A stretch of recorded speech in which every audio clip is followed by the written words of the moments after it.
ওকে, screen দেখা যাচ্ছে? হ্যাঁ, দেখা যাচ্ছে।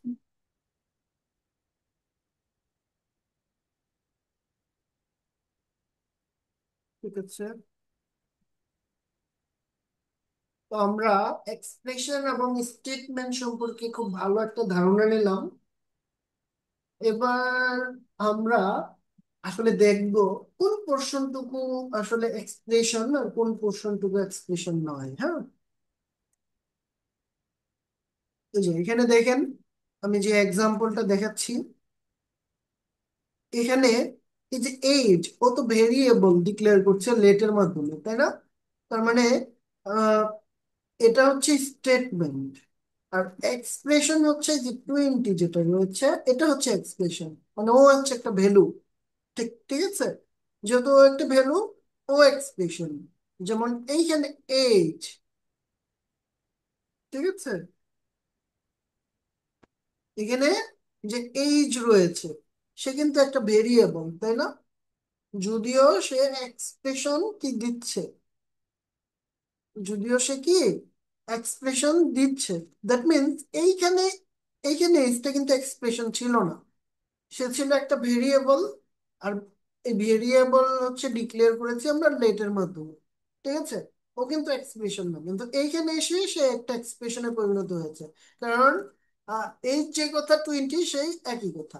আর এখানে 18, এটাও একটা এক্সপ্রেশন। দ্যাট মিনস এই যে এই পুরো জিনিসটা হচ্ছে একটা এক্সপ্রেশন। ঠিক আছে। এই যে আমরা দেখতে পাচ্ছি এই পুরো জিনিসটা একটা এক্সপ্রেশন। প্লাস এই যে ইভ যেটা রয়েছে, এই পুরো জিনিসটাও কিন্তু একটা স্টেটমেন্ট, তাই না? আচ্ছা। আর এক্সপ্রেশন কি আছে এই যে পুরো জিনিসটার মধ্যে? এক্সপ্রেশন কি আছে বলেন তো? এক্সপ্রেশন আছে এই যে আর্গুমেন্ট। এই যে এই জিনিসটা এটার ভিতরে যা থাকে সেটাকে আমরা আর্গুমেন্ট বলি। ঠিক আছে। তো এই আর্গুমেন্ট হুম। হচ্ছে এক্সপ্রেশন। আচ্ছা, ঠিক আছে। এবার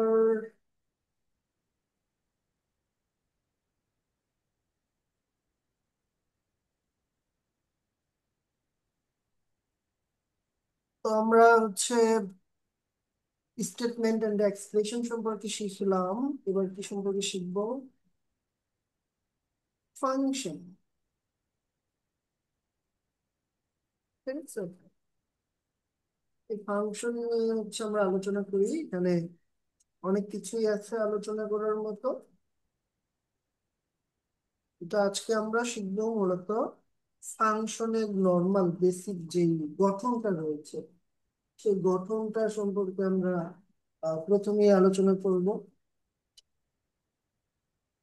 তো একটা ফাংশনকে ডিক্লেয়ার করা হয় প্রথমে কি দ্বারা?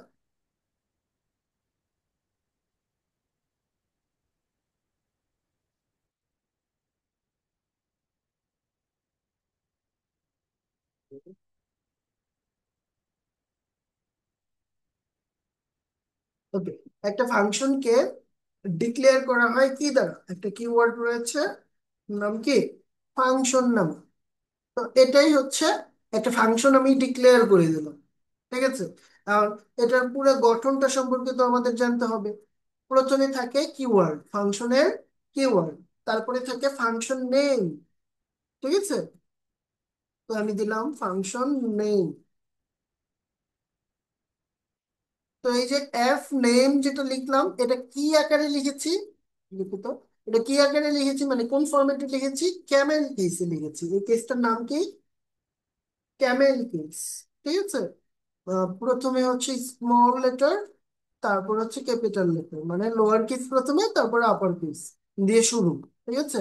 এখানে সাপোজ এফ নেইমের পরে সাপোজ আমি আরেকটা ওয়ার্ড সাপোজ যুক্ত করলাম, তখন এই ওয়ার্ডের ডাব্লিউটা কি হবে? আবার বড় হাতের হবে। ঠিক আছে। কিন্তু প্রথমটা শুরু হয়েছে স্মল দিয়ে। এটাকে বলে ক্যামেল কেস। তো আমাদের ফাংশনের নামকরণটা আমরা সবসময় ক্যামেল কেসে করবো। মনে থাকবে, ফাংশনের নামকরণটা আমরা সবসময় ক্যামেল কেসে করবো। আচ্ছা। তারপরে এইখানে থাকে আমাদের ফাংশনের আর্গুমেন্ট। ঠিক আছে। স্পেস হবে না কোনো, এখানে হবে আমাদের ফাংশনের আর্গুমেন্ট। দেন এরকম একটা সেকেন্ড ব্র্যাকেটের মাধ্যমে আমাদের এইখানে যেটা থাকবে, এইখানেই সব ধরনের আমাদের কোডগুলি থাকবে, সবকিছু থাকবে আর কি। ঠিক আছে। তারপরে একটা ফাংশন, এখানে সাপোজ আমি কনসোল লগ দিলাম, কনসোল লগ দিলাম, এখানে দিলাম সাপোজ হ্যালো ওয়ার্ল্ড। ঠিক আছে। তো এই ফাংশনকে, ফাংশন খুব ভদ্র, ঠিক আছে, ওকে ডিক্লেয়ার করেছি, করেছি, বেশ, কিন্তু ও কিছুই করবে না, মানে ও কিছুই করবে না। কিছুই করবে না মানে কিছুই করবে না। এই যে আমি প্রিন্ট করি, এখানে কোনো রেজাল্ট আছে? কোনো রেজাল্ট নেই কিন্তু। সো ও কিছুই করতেছে না। ও শুধুমাত্র তখনই কাজ করবে যখন ওকে আমরা ডাকবো। আমরা তো ফাংশন ডিক্লেয়ার করেছি, কিন্তু ফাংশনকে কল করিনি। দ্যাট মিনস ফাংশনকে কি করতে হয়? কল করতে হয়। ঠিক আছে। তো ফাংশনকে কল করি। ফাংশনকে কিভাবে কল করতে হবে? ফাংশনের নাম ধরে রাখতে হবে। ওর নাম কি? এই যে এইটা হচ্ছে ওর নাম, তাই না? তো এই যে এফ নেম নামে যে নামটা রয়েছে, এটাকে আমি কল করলাম। এবার কল করার সাথে সাথে ও কিন্তু ফাংশনটা রান হয়ে গেল। ঠিক আছে। এইখানে এবার আমরা যত ধরনের কোড আছে লিখলে সেটাই রান হয়ে যাবে এখানে। বুঝতে পেরেছি?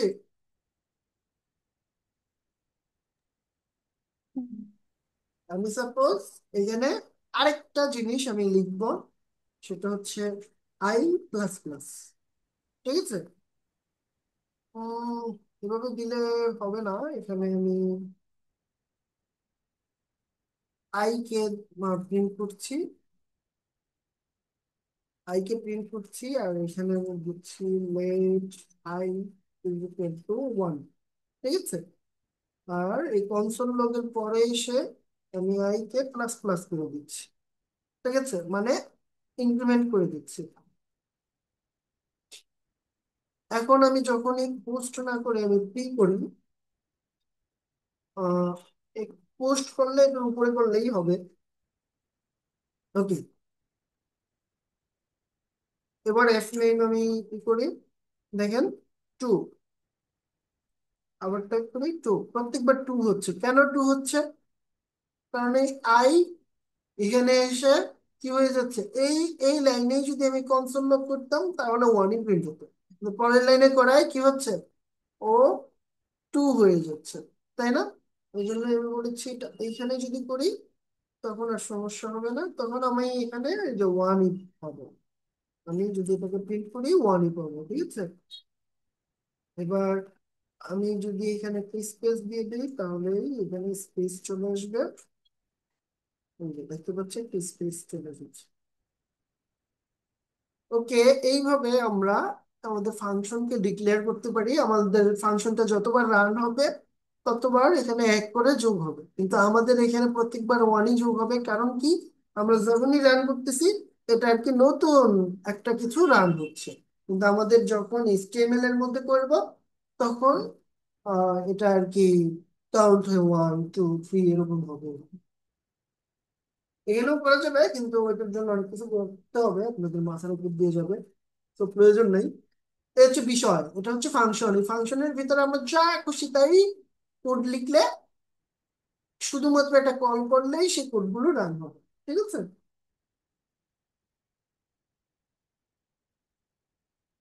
যাই হোক, এখন আমরা প্যারামিটার কি, আর্গুমেন্ট কি, এগুলা সম্পর্কে একটু আলোচনা করতে পারি। প্যারামিটার,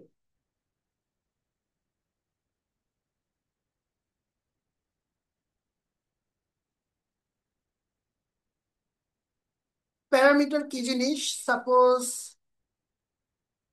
এই যে এইখানে মাঝখানে কিছু থাকলে এটার নাম হচ্ছে প্যারামিটার।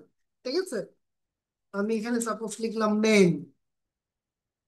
কি লিখলাম? নেম। এই যে এটার ভিতরে যেটা দিব সেটাই হচ্ছে কি আমাদের প্যারামিটার। আর আর্গুমেন্ট কি? আর্গুমেন্ট হচ্ছে এই যে এফ নেমের মধ্যে সাপোজ আমি লিখলাম আমার নামই লিখি। ঠিক আছে, এখানে আই না দিয়ে এই যে আই এর কোনো প্রয়োজন নাই। আমি এখানে সাপোজ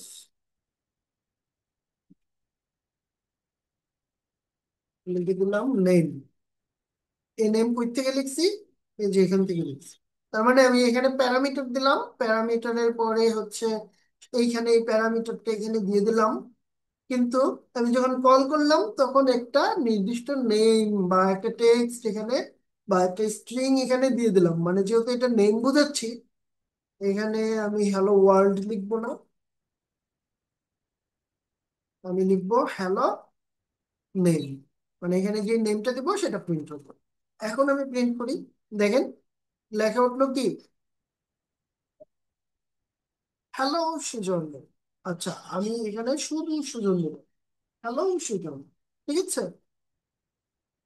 দ্যাট মিনস আমি এখানে প্যারামিটার হিসেবে যেটা দিব, ঠিক আছে, প্যারামিটার হিসেবে যেটা দিব, এটা যদি আমি কনসোল লগ করি সেই প্যারামিটারটা, তাহলে এই নেমের এখানে আর্গুমেন্ট আকারে যা দিব সেটাই এইখানে প্রিন্ট হবে।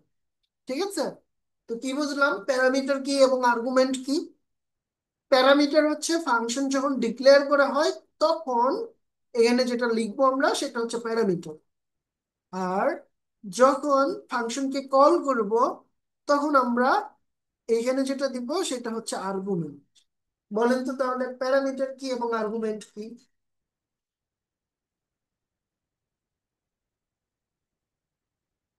বলেন।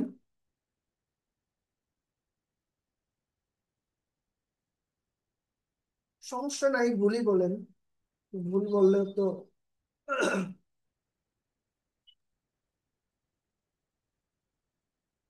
প্যারামিটার হচ্ছে আহ, সে ফাংশনের যে নেমটা ওইটা। মানে ফাংশন ডিক্লেয়ার করার সময় আমরা যেটা দিব সেটা হচ্ছে, প্যারামিটার। আর ফাংশন কল করার সময় আমরা যে ইনপুটটা দিব সেটা হচ্ছে আর্গুমেন্ট। আর কোন শাকিল ভাই বলেন তো এবার। জি ভাইয়া, আবার বলুন। বলেন। ভাইয়া আমি একটু স্কিপ করছিলাম এটা, একটু কি বলছেন আবার যদি বলতেন আর কি। স্কিপ করলে হবে? এখানে হচ্ছে আমরা ফাংশন ডিক্লেয়ার করলাম কিভাবে, এটা তো বুঝছেন। জি জি।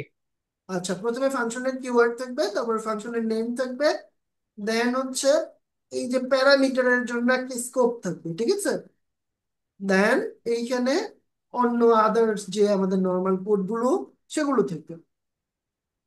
দেন এই ফাংশন নিজে নিজে রান হয় না, আমরা যখনই ফাংশনকে কল করব তখনই মাত্র কেবল সে রান হবে। তো এই যে ফাংশনের মধ্যে আমি যে ইনপুটটা এখানে দিচ্ছি এটা হচ্ছে প্যারামিটার, আর আর্গুমেন্ট কোনটা, মানে ডিক্লেয়ার করার সময় যেটা দিচ্ছি সেটা প্যারামিটার, আর ফাংশনকে কল করার সময় যখন যেটা দিচ্ছি সেটা হচ্ছে কি আর্গুমেন্ট। ঠিক আছে। জি ভাইয়া বুঝতে পারছি। আচ্ছা, এইখানে এফ নেমের মধ্যে আমি একটা নাম দিলাম, সুজন দিয়েছি তাই সুজন প্রিন্ট করেছে। আবার এফ নেম দিয়ে আমি এখানে যখনই লিখবো শাকিল, তখন দেখেন এখানে হ্যালো শাকিল বলতেছে সে। আবার এখানে যদি লিখি শেরন, তাহলে হ্যালো শেরন বলতেছে। দ্যাট মিনস একটা ফাংশন আমরা ডিক্লেয়ার করব, এটার প্যারামিটার রাখবো, প্যারামিটার রাখার পরে এই ফাংশনের যাবতীয় কোডগুলো তো থাকবেই, পাশাপাশি আমরা যখন এই যে প্যারামিটারটাকে এখানে ডিক্লেয়ার করে দিব সেই পুরো কোডটা এই প্যারামিটারের উপর, এই যে আমরা যে আর্গুমেন্ট দেবো সেই আর্গুমেন্টের উপর ডিপেন্ড করে পুরো কোডটা রান হবে। ঠিক আছে, দ্যাট মিনস একই ফাংশন আমরা বিভিন্ন ভাবে ইউজ করতে পারি, যেমন আমরা এইখানে করলাম। বুঝে গেল? জি ভাইয়া। মজা নাই বিষয়টা, একটা ফাংশন তৈরি করলাম কিন্তু এটাকে বিভিন্ন ভাবে আমরা ইউজ করলাম। আমি হচ্ছে তিনজন মানুষকে কি করলাম, হ্যালো বলে সম্বোধন করলাম এই ফাংশনটা ইউজ করে, আমাকে কিন্তু সবগুলো বারবার লিখতে হচ্ছে না। ঠিক আছে, তো এটা তো নর্মালি একটা কোড দিয়ে আমি বুঝালাম, এখানে অনেক বড় কোড থাকতে পারে, তাই না?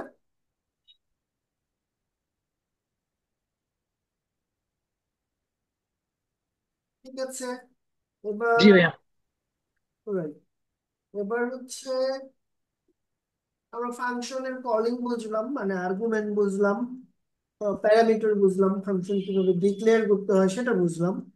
এবার দেখবো একটা ফাংশন কিভাবে ভ্যালু রিটার্ন করে, একটা ফাংশন কিভাবে ভ্যালু রিটার্ন করে সেটা দেখবো। আচ্ছা, আমি এগুলোকে জাস্ট কমেন্ট আউট করে দিচ্ছি। নতুন একটা ফাংশন ডিক্লেয়ার করব আমরা।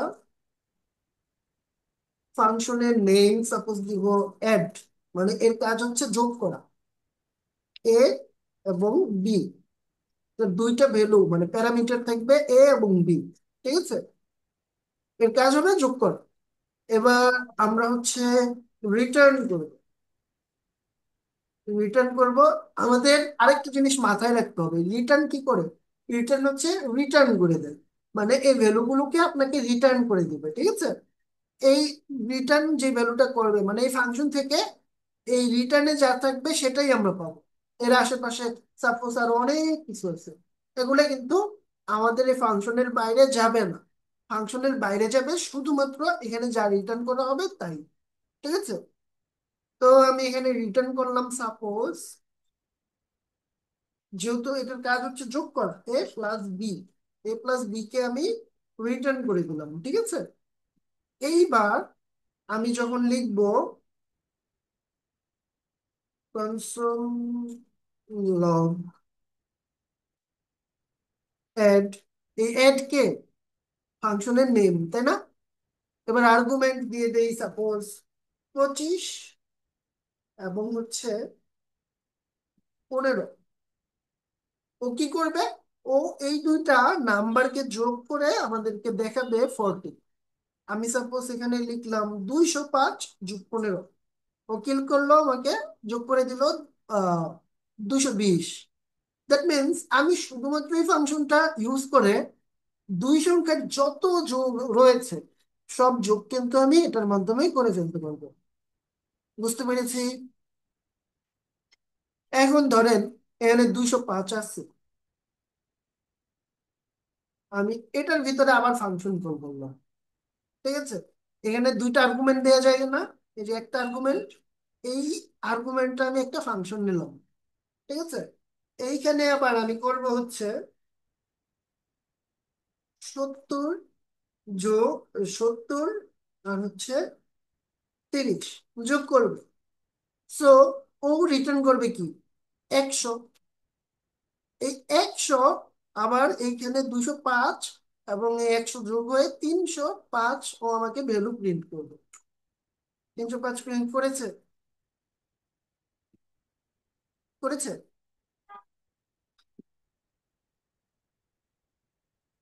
বলেন, কথা বলতে হবে নতুবা ক্লাস নিয়ে তো মজা পাই না। জি ভাইয়া, 305। কি বুঝলাম এটা থেকে, আমরা কি বুঝলাম, হুম। যে আহ, আমরা আহ, আর্গুমেন্টের ভিতরে যত- আমি নতুন করে, হ্যাঁ যতটুকু বলেন। এটা থেকে আমরা বুঝলাম আর্গুমেন্টের ভিতরে আমরা চাইলে নতুন করে একটা ফাংশন রান করে দিতে পারি। ঠিক আছে, আর্গুমেন্টের মধ্যে চাইলে আমরা নতুন করে একটা ফাংশন কি করে দিতে পারি, রান করে দিতে পারি। সো সাপোজ এটা তো অ্যাড করলো, তো আমরা এমন একটা ফাংশন তৈরি করতে পারি না যে ফাংশনে আমাদের ডেট অফ বার্থ যদি আমরা দিয়ে দেই, ও কি করবে, ও হচ্ছে আমাদের বয়স নির্ণয় করে দিতে পারবে। এমন একটা ফাংশন আমাদের প্রয়োজন হতে পারে, তাই না? তো এমন একটা ফাংশনকে আমি সাপোজ হচ্ছে নিয়ে আসি কোনো একটা জায়গা থেকে, যাতে আমাদের মানে জাস্ট একটা ম্যাজিক দেখানোর জন্য আপনাদের, যে আমি জাস্ট ডেট অফ বার্থ বলবো, সে আমাদের বয়স বলে দিবে।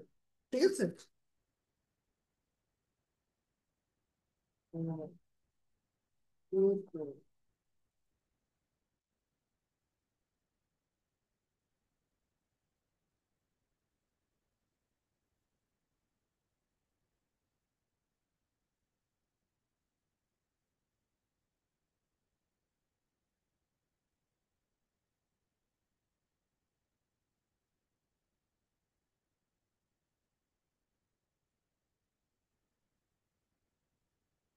আচ্ছা, আপনাদের দেখাই তাহলে আপনারাও মজা পাবেন।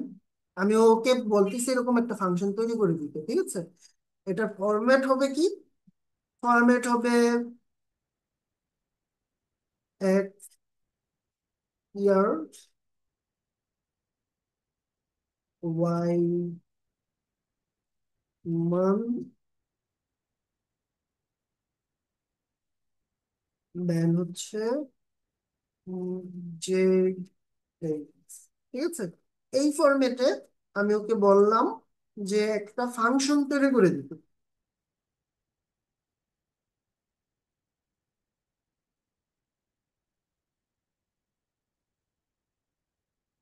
ওকে,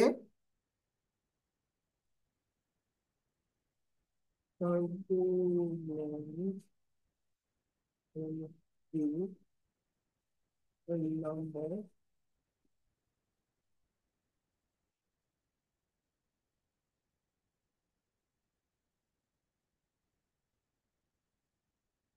You've got mail.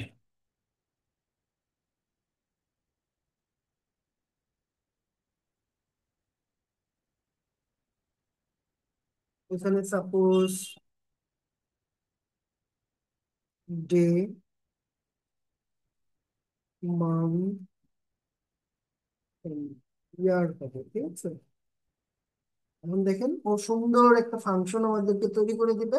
আমরা ডেট অফ বার্থ বললেই সে আমাকে ক্যালকুলেট করে দিতে পারবে যে আমার বয়স কত।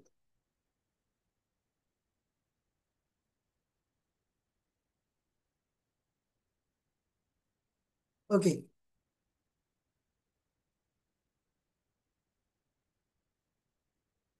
তো আমি এরকম একটা ফাংশন এখানে কল করতে চাচ্ছি। প্রথমে ফাংশনটা ডিক্লেয়ার করি, দেন আমরা ফাংশনটাকে যখন খুশি কল করতে পারবো। এবার এই ফাংশনটা ব্যবহার করে আমরা আমাদের সকলের যে এইজ সেটা বের করে ফেলতে পারবো।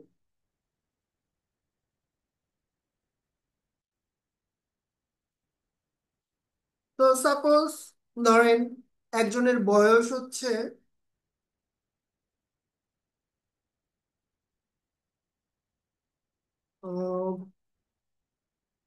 19 এপ্রিল 1960 সাল, ঠিক আছে? 1960 না, এখানে হচ্ছে 78 লিখলাম, ঠিক আছে? তো এই লোকের বয়স হচ্ছে, ওর নাম ধরলাম আজিজ। তো আজিজের বয়স কত আমরা বের করবো, ঠিক আছে? কি করতে হবে আমাকে? আমাকে জাস্ট এই কোড গুলো একবার লিখে নিলেই হয়ে গেল, আমাকে আর বারবার হিসাব করতে হবে না। আমি খালি এইখানে ভ্যালুগুলো দিয়ে দিব। প্রথমে দিব 19, কমা দিয়ে দিব হচ্ছে এপ্রিল কত, 4 না? এপ্রিল হচ্ছে 4, তারপরে হচ্ছে 1978। এখন আমি প্রিন্ট করি 47 বছর 2 মাস 4 দিন। আজিজের বয়স কত? 47 বছর 2 মাস 4 দিন। কি সুন্দর সে বের করে দিল। এবার আমি আজিজের বয়স তো বের করলাম, এবার সাপোজ আরেকজনের বয়স বের করি।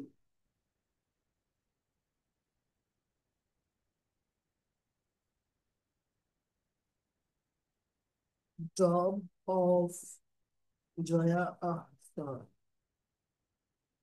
ঠিক আছে?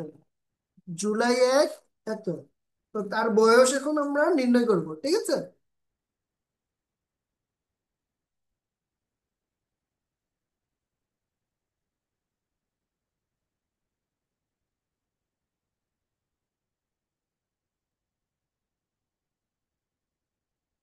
জুলাই কততম মাস বলেন তো? জুলাই কততম মাস বলেন?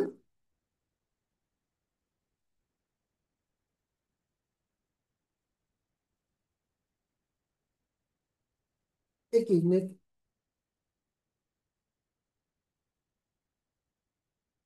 আচ্ছা, ঠিক আছে, জয়া হোসেনের বয়স আমরা বের করি, জুলাই হচ্ছে 7তম মাস, ঠিক আছে?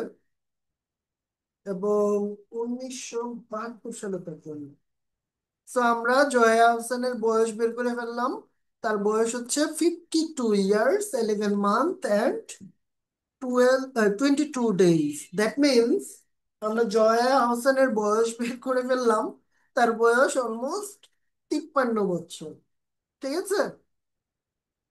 তো এই হচ্ছে বিষয়, আমরা এখানে মানে জন্মসাল এখন থেকে দিব, আর ইজিলি এটা কি বের হয়ে যাবে।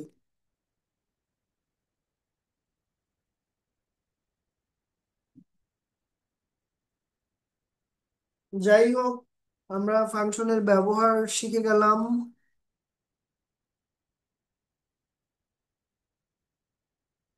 এখন আমরা কি শিখবো? ওকে, ফাংশন আরেকভাবে ডিক্লেয়ার করা যায়। ঠিক আছে। আহ আরো 2-3 ভাবেই ডিক্লেয়ার করা যায় ফাংশনকে। এগুলো হচ্ছে আমরা একটু দেখবো কিভাবে কিভাবে ডিক্লেয়ার করা যায়।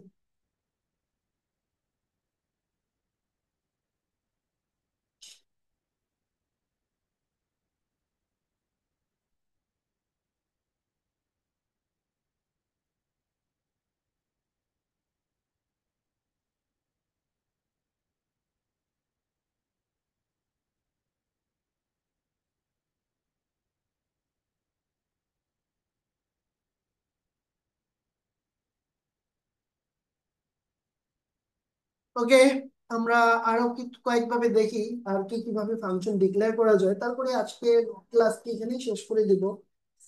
ওকে,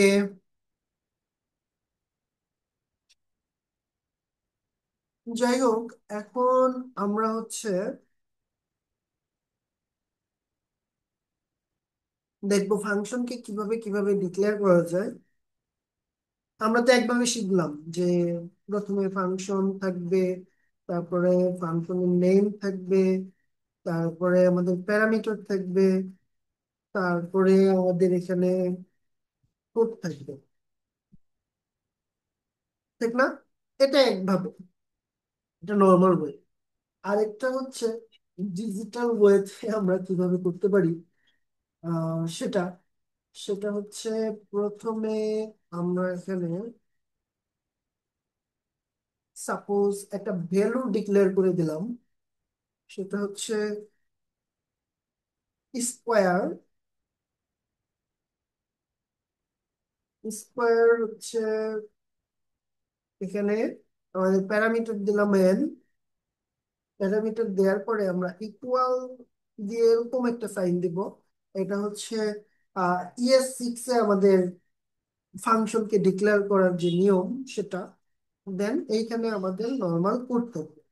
তো এই কোডের এখানে আমরা রিটার্ন করে দিব এন ইন্টু এন। তো এইখানে এটার কাজ কি? স্কোয়ার করা একটা জিনিস। ঠিক আছে। এখন আমি সাপোজ এটাকে ডিক্লেয়ার করবো কিভাবে? আমার এই ফাংশনের নেম কিন্তু কোনো নেম আছে এই ফাংশনের? নেম কিন্তু নাই। তো এই ফাংশনের নেম কি হবে? এই যে এইখানে যে ভ্যালুটার মানে আমরা যে ভেরিয়েবলটা ডিক্লেয়ার করেছি, সে ভেরিয়েবলে যেহেতু একটা ফাংশনকে আমরা মানে অ্যাসাইন করে দিয়েছি, সুতরাং এই ভেরিয়েবলের নেমই হবে ফাংশনের নেম। তো আমি কনসোল লগ করি। এই দুটাকে আমি সাপোজ আপাতত উপরে রাখি, কমেন্ট দিয়ে রাখি। দেন এইখানে যখনই আমি লিখবো স্কোয়ার, সাপোজ আমি থ্রি থ্রি আহ 3কে বর্গ করতে চাচ্ছি, তখন আমি এই যে এখানে পেলাম এটা। ঠিক আছে। আমি 5কে বর্গ করলে কত পাবো? 25। আমি যদি কিউব করতে চাই তাহলে আমি আরেকটা ফাংশন নেব।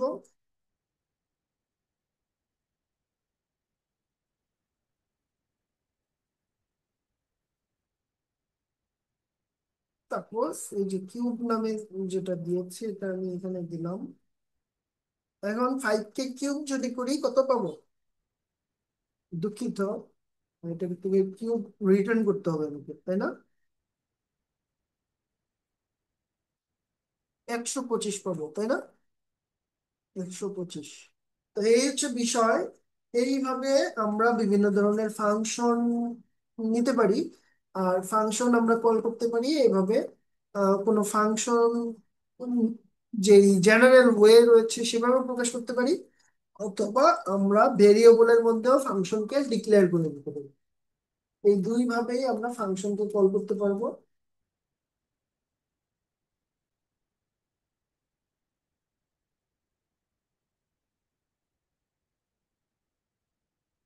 ঠিক আছে,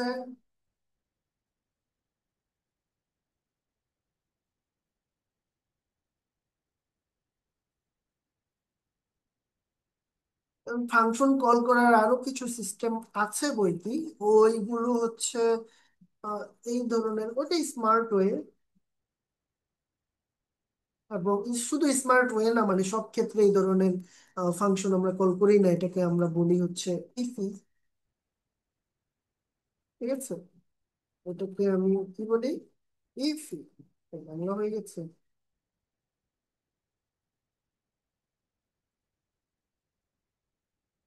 এরকম টাইপ কিছু একটা, ইফি। कुछ বানানটা জানি না। এটা হবে আই আই এফ, ইফি। ঠিক আছে, তো ইফি কি জিনিস? ইফি হচ্ছে ইমিডিয়েটলি ইনভোক ফাংশন। এটার মানে কি? ইফের পূর্ণ রূপটা আমি লিখে দিচ্ছি। Ifi belongs to immediately, Ifi stands for immediately, এগুলো লিখে দেবেন নাই।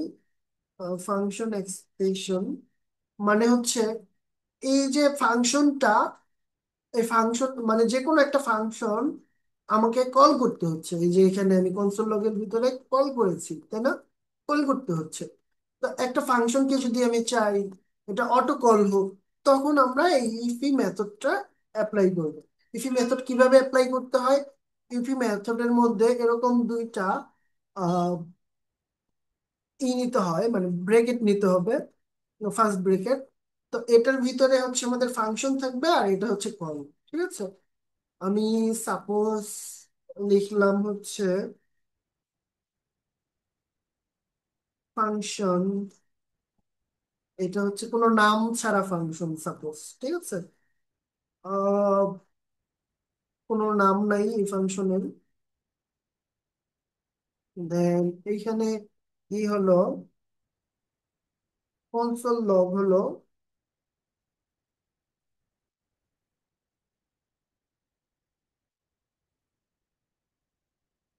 হ্যালো। ঠিক আছে, এবার আমি প্রিন্ট করি।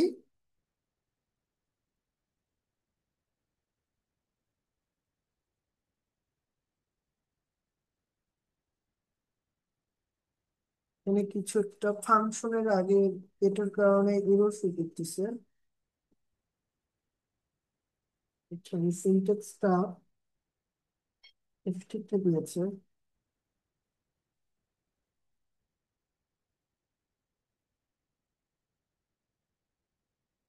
You've got mail.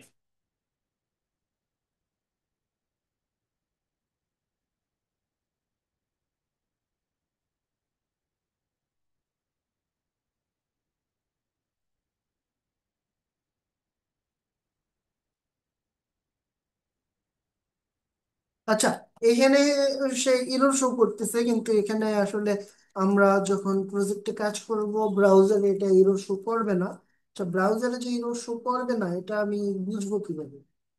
সাপোজ এই, এটাকে কপি করি, আমি ব্রাউজারে যাই, নতুন একটা ট্যাব ওপেন করি, ইন্সপেক্ট ওপেন করি, এখানে কনসোলে আসি। আচ্ছা, ওটাকে বড় করেছি আপনাদের বুঝার সুবিধার জন্য। আমি এখানে ফাংশনটা দিয়ে দিলাম। দেওয়ার পরে আমি রান করি। সে কি প্রিন্ট করছে?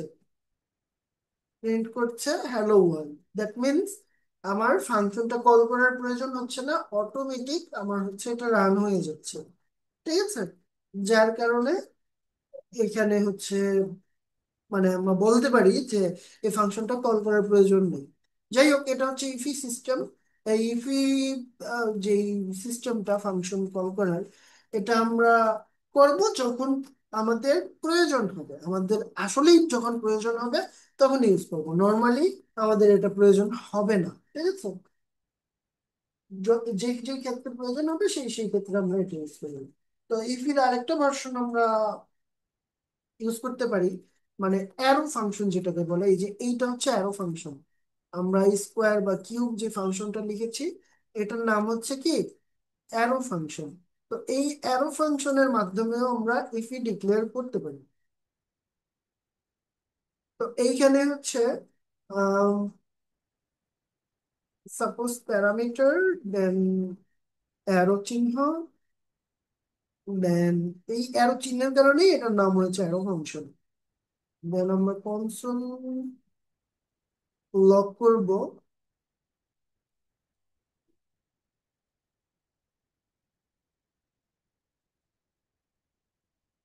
আচ্ছা, কনসোল লক করব কি, হ্যালো, আই এম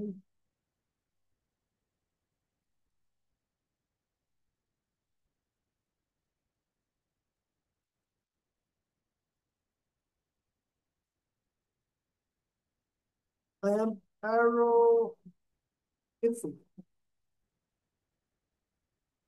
ঠিক আছে। এইভাবেও আমরা চাইলে ফাংশনকে, মানে আমাদের অ্যারো ফাংশনকে ডিক্লেয়ার করতে পারি। আমি যদি এইখানে লিখি, এখানে লিখবো, এখানে আমরা আউটপুটে পাবো হচ্ছে hello I am Arrow Ifi, hello I am Arrow Ifi. ঠিক আছে, এই দুই ভাবেই আমরা হচ্ছে কি ফাংশনকে ইফি সিস্টেমে হচ্ছে কি করতে পারি, ডিক্লেয়ার করতে পারি।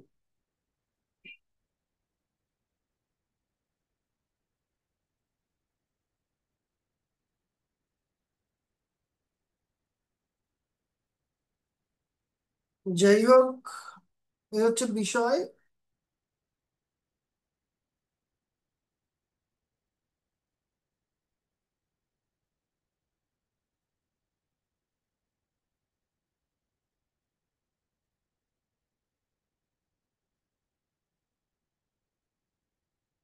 এরই মাধ্যমে আমাদের ক্লাসটি শেষ হয়ে গেল। আপনারা সবাই ভালো থাকবেন, সুস্থ থাকবেন এবং প্র্যাকটিস করবেন কোডগুলো। কোডগুলোতে কোনো সমস্যা থাকলে আমাকে জানাবেন। ধন্যবাদ।